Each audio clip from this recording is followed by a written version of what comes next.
बिस्मिल्लाहिर्रहमानिर्रहीम। जी अस्सलाम वालेकुम। पाकिस्तान इलेक्शंस एक्ट, जिसके हम दो चैप्टर्स कर चुके हैं और ये थर्ड चैप्टर है। ये निस्बतन स्मॉल है, बिल्कुल छोटा सा चैप्टर है, 5 सेक्शंस हैं इसमें, तो हम वही डिस्कस करेंगे। इस चैप्टर का नाम है डीलिमिटेशन ऑफ कॉन्स्टिट्यूएंसीज। कॉन्स्टिट्यूएंसी को हमने पहले तज़किरा कर चुके हैं कि हल्का बंदी, यानी कि वो एरिया जिसमें स्पेसिफिक वोटर्स होंगे, उनकी लिस्ट होगी, एटसेट्रा। सेक्शन 17 है commission to delimit constituencies, यानी कि कमीशन और कॉन्स्टिट्यूएंसीज को कमीशन कॉन्स्टिट्यूएंसीज को कैसे डीलिमिट करता है, कैसे उसकी हल्का बंदी करेगा। अच्छा, तो इसमें एमसीक्यू सिर्फ यही बनता है कि कमीशन इस बात का पाबंद है कि हर सेंसस के बाद उसने कॉन्स्टिट्यूएंसी को डीलिमिट करना है। जो हल्का बंदियां हैं हर सेंसस के बाद होती हैं। अगर सेंसस 20 साल नहीं होता मिसाल के तौर पे, क्यों? इसके पीछे लॉजिक ये है, कॉन्स्टिट्यूएंसी बनती है पॉपुलेशन की बेस पे। एरिया तो पाकिस्तान का हमेशा सेम ही रहेगा ना, पंजाब का सेम ही रहेगा एरिया, लेकिन पॉपुलेशन बढ़ेगी, कम होगी। तो पॉपुलेशन बढ़ने का या कम होने का इंडिकेटर कौन देता है? सेंसस। सेंसस मतलब मर्दमशुमारी। मर्दमशुमारी जब तक नहीं होगी हमें पॉपुलेशन का पता नहीं लगेगा।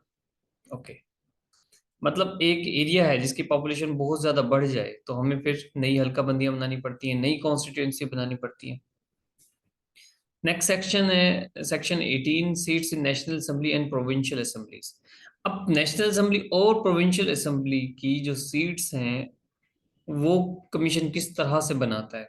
पहली बात तो ये कि जहां पर असेंबलीज की बात करेंगे, नेशनल असेंबली इलेक्शंस, तो वहां सीट होंगी, और सीट होती है कॉन्स्टिट्यूंसीज के लिहाज से।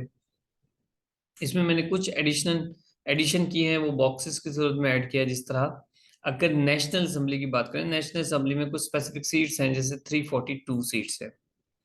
अब ये सीट्स नेशनल असेंबली के जो मेंबर्स हैं वो आते तो यहीं से है ना, प्रोविंसेस से आएंगे या हमारे कैपिटल ऑफ पाकिस्तान से आएंगे, इस्लामाबाद से। फाटा के एरिया अब रहा नहीं। तो नेशनल असेंबली में जो सीट्स हैं या तो वो प्रोविंसेस की होंगी या इस्लामाबाद की होंगी, ठीक है, वेमेंस की होंगी, नॉन मुस्लिम्स की होंगी। और इसमें आर्टिकल है 51। तो आर्टिकल 51 के तहत नेशनल असेंबली की सीट्स मुख्तस होंगी। इसका सब सेक्शन 1 में नेशनल असेंबली का जिक्र है। अब नेशनल असेंबली की ये मैंने एडिशनल इंफॉर्मेशन डाली क्योंकि ये रूल से रिलेटेड, इलेक्शन एक्ट में तो ये चीज़ें नहीं है। तो इसका मतलब जो हमारा 30% है उसमें ये शायद एमसीक्यूज ना है, लेकिन जनरल आ सकता है। तो नेशनल असेंबली की 342 सीट्स हैं, जिसमें 272 जो हैं डायरेक्टली इलेक्ट होते हैं। ठीक है, जनरल सीट मतलब प्रोविंसेस की सीट्स। 60 रिजर्व्स हैं वेमेन के लिए। ठीक है, इसके हम रूल्स आगे पढ़ेंगे कि वेमेन के क्या किस तरह से ये सीट्स इंक्लूड की जाती हैं। और 10 सीट्स हैं माइनॉरिटीज के लिए, रिलीजियस माइनॉरिटीज के लिए। सिख हो सकते हैं इसमें, हिंदू हो सकते हैं, क्रिश्चियंस हो सकते हैं। और ये है कोटा बेस, वेमेन्स की भी और माइनॉरिटीज की भी। जो जनरल सीट्स में ज्यादा इलेक्शन होती है, जो पार्टी भी, वो उनको स्पेसिफिक कोटा मिलता है और वो जिसको चाहे उस पर रिक्रूट कर सकते हैं एज अ कैंडिडेट वहां पर असेंबली में। रिक्रूट ही कह सकते हैं आई थिंक। सब सेक्शन 2 है कि जनरल सीट्स। जनरल सीट्स किस पर मुश्तमिल होगी? प्रोविंशियल असेंबली, प्रोविंसेस से रिलेटेड। और वेमन और नॉन नॉन मुस्लिम्स की जो सीट्स हैं वो रिजर्व्ड होंगी।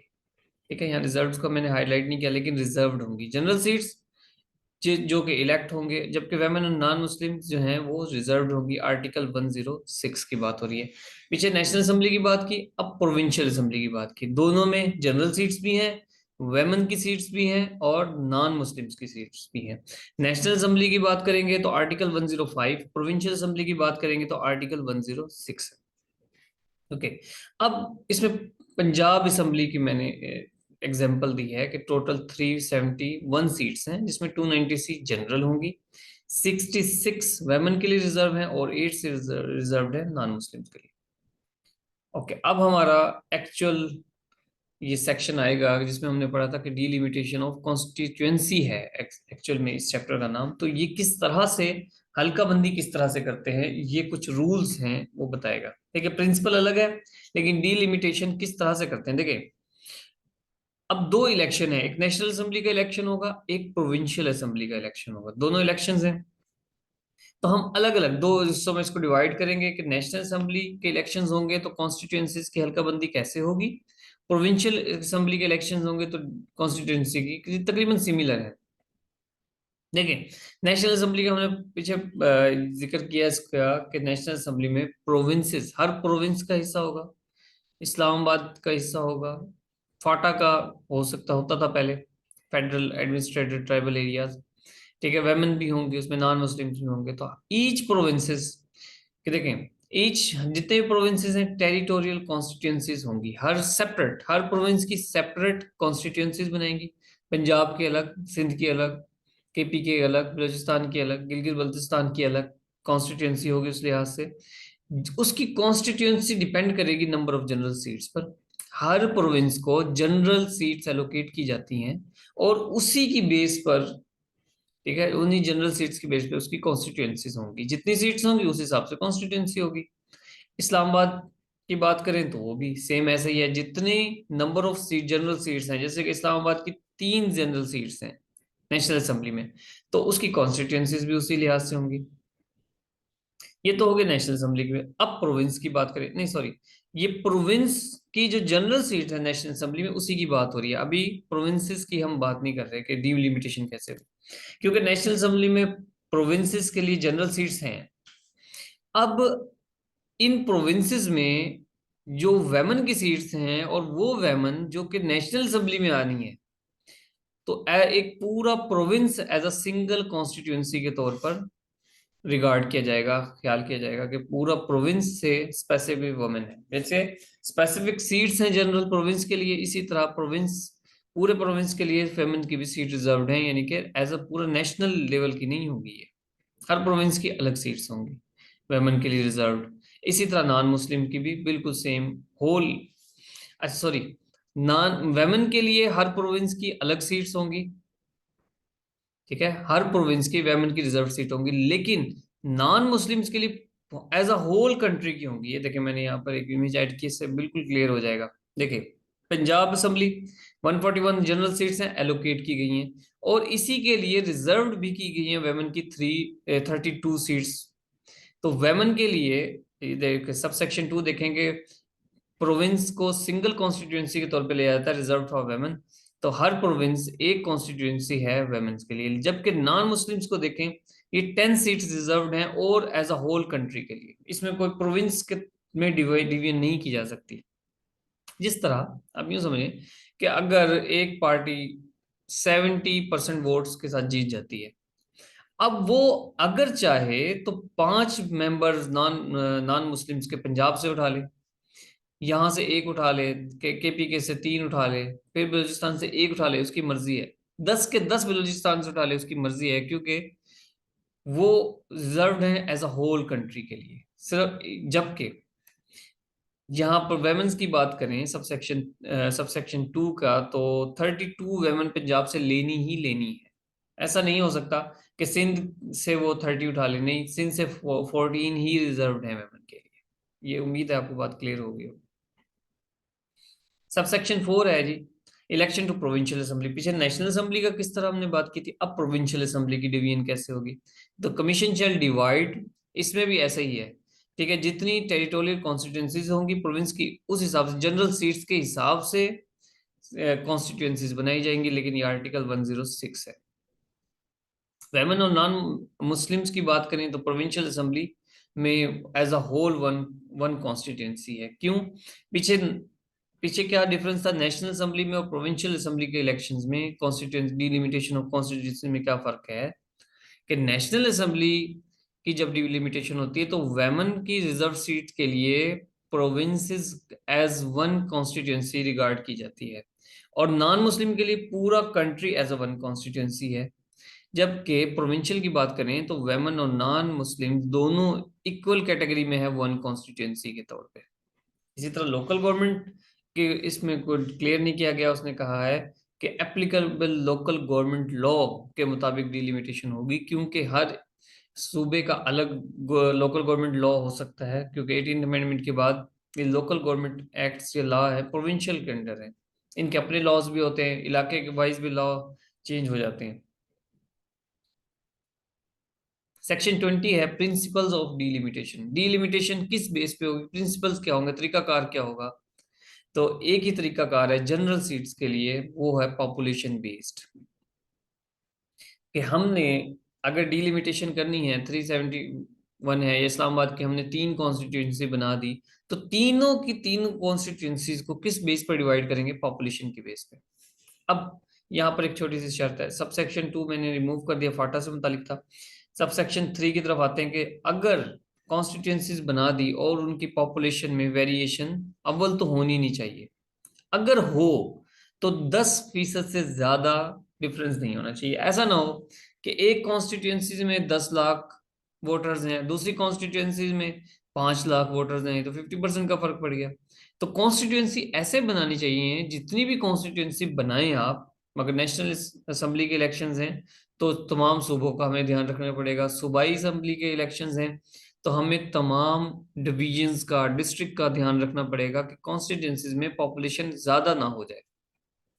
ठीक है जी। तो अगर ज्यादा हो भी जाए, मिसाल के तौर पे कराची का हम एक स्पेसिफिक एरिया देख लें, और आप यही एरिया जो है मिसाल के तौर पे चले पंजाब की बात कर लें, बहावलपुर का देख लें, तो वहाँ बहावलपुर में तो बहुत कम आबादी है, कराची में बहुत ज्यादा आबादी है, या लाहौर में बहुत ज्यादा आबादी है बनिस्बत बहावलपुर के। तो ये पॉपुलेशन का डिफरेंस तो आता ही आता है, लेकिन 10% से ज्यादा नहीं होना चाहिए। अगर फॉर एग्जाम्पल 10% से ज्यादा होता भी है, एक्सीड भी करता है सब सेक्शन 4 के मुताबिक, ठीक है, तो उसके लिए रीजंस बतानी पड़ेंगी कि हमारी मजबूरी है, वो बताएंगे जी। इस तरह बलूचिस्तान में आबादी काफी कम है बनिस्बत पंजाब के, तो उसकी रीजंस बताएंगे। Reports of commission and list of constituencies, constituencies की लिस्ट बनाई जाती है और कमीशन इसमें एक रिपोर्ट बनाता है, ठीक है, और इस रिपोर्ट को पब्लिश करता है ऑफिशियल गजेट में। सेक्शन 21 कहता है कि जो भी कॉन्स्टिट्यूएंसीज की लिस्ट बनाए, ठीक है, उसको ऑफिशियल गजेट में पब्लिश करें। ठीक है, उसको वो एज अ प्रिलिमिनरी रिपोर्ट है, यानी कि अभी फाइनल रिपोर्ट नहीं हुई। क्यों? क्योंकि हो सकता है किसी को ऑब्जेक्शन हो। अगर किसी को ऑब्जेक्शन हो, ठीक है, ये फाइनल रिपोर्ट जो है ये प्रिलिमिनरी रिपोर्ट है, फाइनल लिस्ट से पहले बनती है। नेक्स्ट सेक्शन है 22, और power of commission to take amendments, alteration and modification in the final list of constituencies. अब अपनी तरफ से इन्होंने फाइन एक प्रिलिमिनरी रिपोर्ट बनाई, फिर फाइनल लिस्ट बनाई, लेकिन कमीशन के पास ये पावर है कि फाइनल लिस्ट एक मर्तबा जारी करने के बाद, ये बनाने के बाद, कमीशन के पास ये पावर है कि उसमें अमेंडमेंट भी कर सकते हैं, ठीक है, चेंज लेकर आ सकते हैं कोई भी, at any time at least. लेकिन अच्छा, कमीशन, ये एमसीक्यूज है इंपॉर्टेंट, कि कमीशन वो चेंज लेकर आ सकता है कॉन्स्टिट्यूंसीज में, लेकिन इलेक्शन के नोटिफिकेशन से 4 महीने पहले वो अमेंडमेंट कर सकता है, उसके बाद नहीं। Amendment, alteration, modification the final list of constituency, election programme, क्योंकि जब भी इलेक्शन होना होता है तो उसका एक एक्शन प्लान दिया जाता है, हमने प्रीवियस चैप्टर में पढ़ा, तो उस इलेक्शन प्रोग्राम के नोटिफिकेशन से पहले, 4 महीने पहले उसको अमेंडमेंट कर सकता है, उसके बाद नहीं। और ये फाइनल लिस्ट या अमेंडमेंट जो भी होगा वो पब्लिश करेगा ऑफिशियल गजेट में।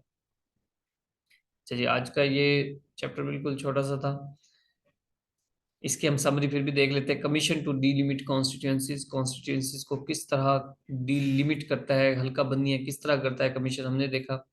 फिर नेशनल और प्रोविंशियल असेंबली की सीट्स, ठीक है, जनरल सीट्स कैसी होती हैं, वेमेन की रिजर्व सीट्स, जो वेमेन की भी रिजर्व होती हैं, नॉन मुस्लिम्स की भी रिजर्व सीट्स होती हैं, तो उनकी किस तरह से सीट रिजर्व होती हैं और कितनी कितनी है, ये भी मैंने बताया।